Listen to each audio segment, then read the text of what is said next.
Bueno, entonces vamos a revisar la parte de los vectores. Entonces estamos revisando la parte de coordenadas que vamos a utilizar y también vamos a revisar los tipos de operaciones con vectores que vamos a revisar. Pero bueno, esto como a modo de repaso, sabemos que vamos a tener magnitudes escalares. En este caso podemos representarlo con la letra A. Sabemos que solamente van a tener magnitud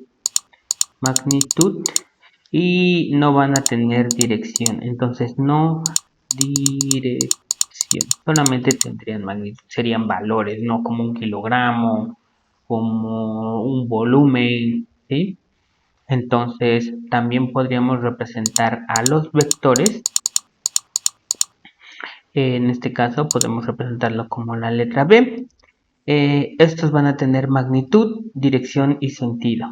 Tendrían magnitud, dirección y sentido. En este caso, por lo regular, los libros representan a los vectores como letras en negritas. Aquí, bueno, no podría representarlo en negritas, solamente le agregaríamos una línea abajo para representar que es un vector. También hay veces que les ponen una flechita aquí arriba. Sería estar haciendo muchas cosas, entonces solamente con una línea abajo, porque después vamos a ver qué más vamos a utilizar acá arriba, entonces solamente con una línea abajo podríamos representar que sería un vector en este curso. También vamos a tener vamos a estar trabajando con los tensores. Vamos a tener un tensor, en este caso el tensor sería tau. A los tensores los podemos representar con dos líneas. Entonces en este caso también tienen magnitud, tendrían dos direcciones. Por eso las dos líneas, ¿no? En este caso aquí los vectores solamente tendrían una, por lo tanto lo podemos representar con una sola línea, ¿sí? Entonces, por lo regular, los tensores los vamos a utilizar en momentum, en transporte de los tensores, igual también los vectores y los escalares, ¿sí? Pero para el caso de transferencia de masa y energía,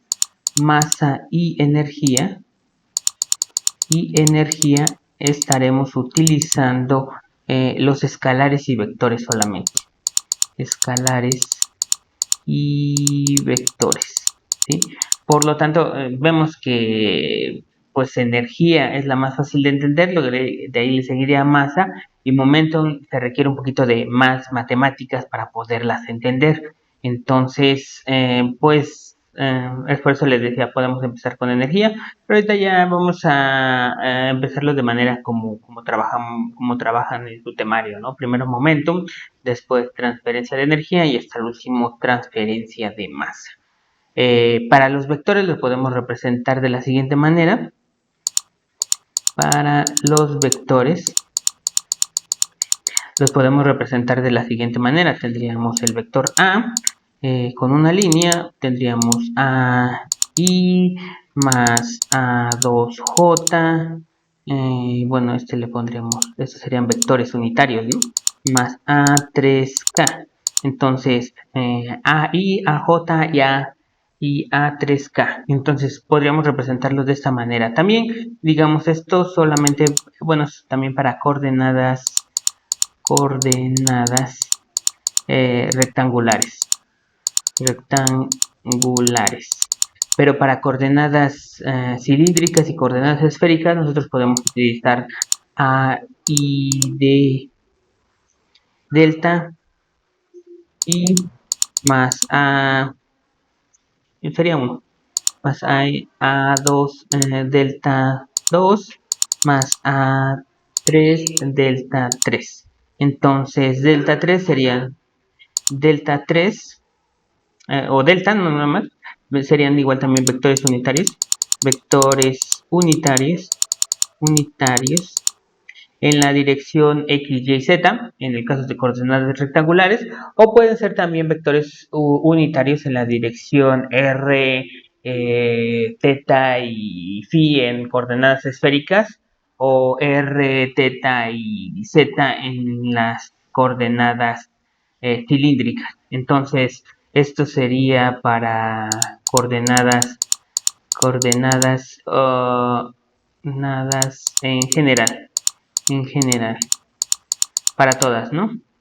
Entonces, pues vamos a trabajar ahorita con coordenadas rectangulares. Primero, entonces vamos a tener al vector B. El vector B tendría un escalar B1 y más B2J más B3K. Ajá. Y por ejemplo, nosotros podemos tener un producto punto que vamos a estar utilizando en muchos de los balances de masa. Entonces podríamos tener al vector A, producto punto, por el vector B. Sabemos que en este caso pues sería la multiplicación de las componentes en I, multiplicación de los componentes en, más la multiplicación de los componentes en J, más la multiplicación de los componentes en K. Entonces tendríamos AI, BI, más A2, B2, más A3, B3. Entonces, al final de cuentas, esto se convierte en un escalar. Se convierte en un escalar. Entonces, pues en este caso tendríamos esto. Solamente hay que explicar que en este caso, pues este sería un vector. Este sería el operador. El vector ya sabemos que si tiene magnitud. El operador no tiene magnitud.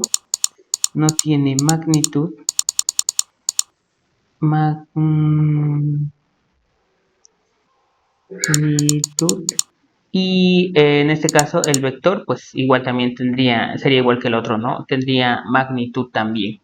Entonces el operador simplemente pues va a tomar las magnitudes de los vectores que tengan, ¿no? Otro operador que podemos ver sería la diferencial del vector A. Y pues en este caso, esta diferencial de este vector A sería la diferencial en A1, porque en este caso estamos diferenciando este vector A, sería A1, aquí está A1i, me faltó A1i, más la diferencial de A2 en J, todos estos son vectores, más la diferencial de A3 en K. Entonces, pues aquí no podríamos sumarlos, ¿no? Porque este es un vector, este es otro vector y este es otro vector. Entonces, estas serían las componentes de este vector A. Entonces, estamos diferenciando cada una de las componentes. Este operador que tenemos aquí sería un operador de A. Este operador sería un operador de un vector, pero también podría ser el operador de un escalar. Entonces podemos tener el operador a final de cuentas, tener el operador de un escalar. Bueno, y por ejemplo, si tenemos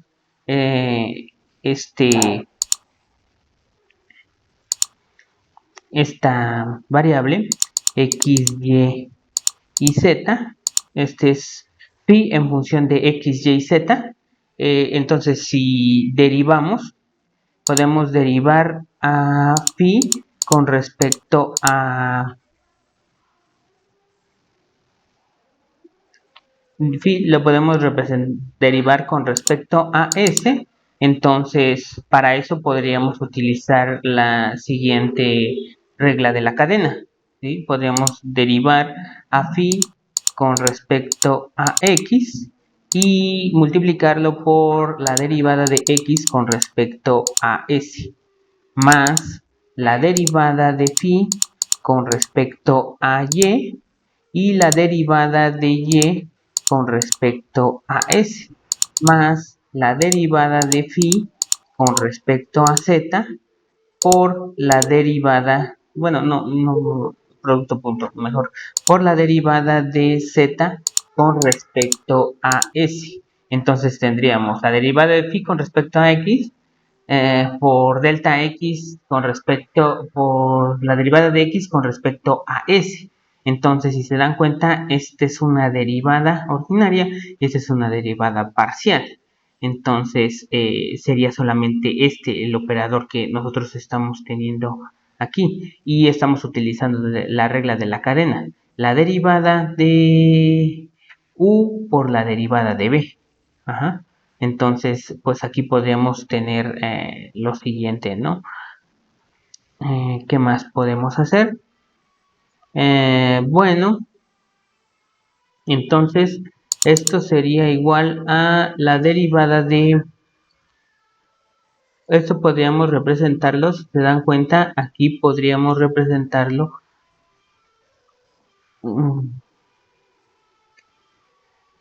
Esto, si se dan cuenta, es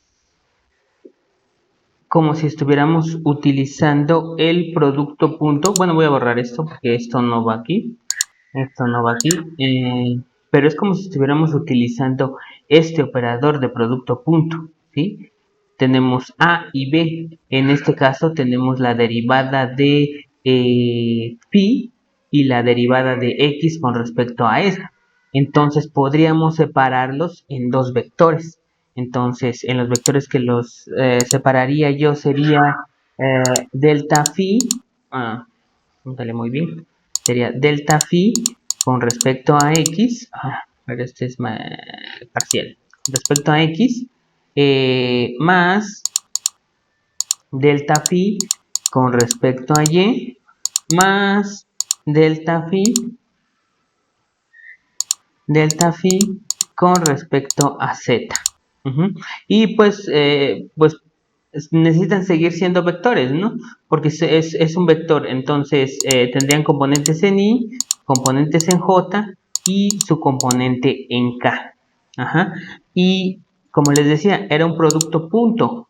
El producto punto, este valor de delta phi con respecto a x estaba multiplicado por delta x con respecto a delta s. Entonces, en este caso sería delta x con respecto a delta s en y, igual también, más delta y con respecto a s en j, más delta z con respecto a s en k. Entonces, si se dan cuenta, esta derivada la separamos en dos vectores. Un vector que en este caso pues sabemos que se deriva con respecto a x, y y z. Y otro vector que se deriva con respecto a s solamente. Y tenemos un producto punto, por lo tanto este producto punto sería un escalar, ¿sí? A final de cuentas obtendríamos un escalar. Entonces, esto es importante. A final de cuentas nosotros tendríamos que solamente esta parte sería el operador, si se dan cuenta. Delta S con respecto a X, delta Y con respecto a, bueno, delta con respecto a Y y delta con respecto a Z, ¿sí? Entonces todo esto lo factorizamos y solamente se lo vamos a aplicar a la variable phi. Entonces, si separamos esto como delta x con respecto, bueno, le pondría yo el vector aquí al inicio y sería el vector unitario en dirección de y por la derivada del delta x más el vector unitario j y la derivada con respecto a y más el vector unitario k, la derivada de z multiplicado por la derivada de z, y esto a final de cuentas multiplicaría o se factorizaría por completo a la variable phi, que la variable phi está con respecto a x, con respecto a y y con respecto a z. Es por eso que utilizamos esta regla de la cadena para poderlo derivar, ¿sí? Para poder tener su derivada parcial con respecto a s, la obtenemos con respecto a x, y utilizamos la regla de la cadena. Y eliminamos, podemos eliminar esto y eliminamos esto y tenemos delta s con respecto, delta phi con respecto a delta s, y delta phi con respecto a delta s y delta phi con respecto a delta s, ¿sí? Y con respecto a z, con respecto a x, con respecto a y, se elimina. Ajá, entonces factorizamos esto, pero esto les comentaba que es un vector, ¿sí? Esto, bueno, de hecho todo esto que tendríamos aquí sería un operador. Todo esto que tenemos aquí vamos a nombrarlo como un operador. Esto sería un operador y sería el operador gradiente, ¿sí? Entonces el operador gradiente es la derivada con respecto a x, con respecto a y y con respecto a z de un vector, ¿sí? Aquí en este caso le vamos a poner, bueno, aquí le voy a poner delta x, aquí sería el operador gradiente. Pero si nosotros ya lo vamos a utilizar para diferenciar un vector, pues lo que tendríamos que ponerle sería otra línea para decir que es un operador de un vector. Entonces, en nuestro curso así lo utilizaríamos, sería un operador de un vector. Operador de un vector. Entonces, así lo tendríamos. Sí, en los libros, cuando pueden ser el término gradiente en letra normal o el término gradiente en negritas, si es que es un operador de un vector, ¿sí? Entonces, a final de cuentas, lo que tendríamos aquí sería gradiente, bueno, así doble, de phi. Y acá estaría multiplicado por, si en este caso, si r es igual a xy más y más zk, entonces esto sería la diferencial de r, que sería un vector con respecto a esto. Ajá. Entonces, algunos operadores pueden aplicarse a vectores y otros a escalares y otros solamente a vectores. Por ejemplo, en este caso, el operador producto punto se aplica solamente a vectores, pero en este caso las derivadas las podemos aplicar. Por ejemplo, aquí podría ser podemos obtener el operador que sería un escalar, un operador escalar se puede aplicar a un escalar o se puede también aplicar a un vector. Entonces se podrían aplicar a los dos. Entonces, a final de cuentas tendríamos que la derivada de delta phi con, bueno, no me sale muy bien, voy a mejorarlo. Delta phi con respecto a delta s va a ser igual a gradiente de delta phi más derivada de r con respecto a s, siendo r un vector que sería un vector en x, en y, en y, en j y z en k, ¿sí? Entonces aquí definimos algunos operadores utilizando vectores.